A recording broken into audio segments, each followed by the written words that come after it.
Push the nose down just a few degrees and manage your throttle so that your airspeed stabilizes in your wing.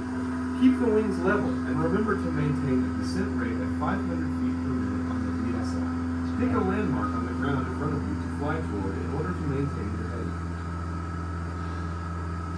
You got all that? Yeah, where's the VSI? So you're watching here, right? This is your heading. Yeah. And then here's your altitude, and here's if you're going up or down. So Yeah. if you're going down, What did it it's say gonna to descend to? What did it say? your altitude. Yeah.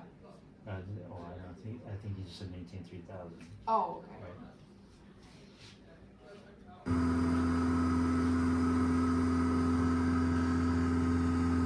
And he has instructions that tell you.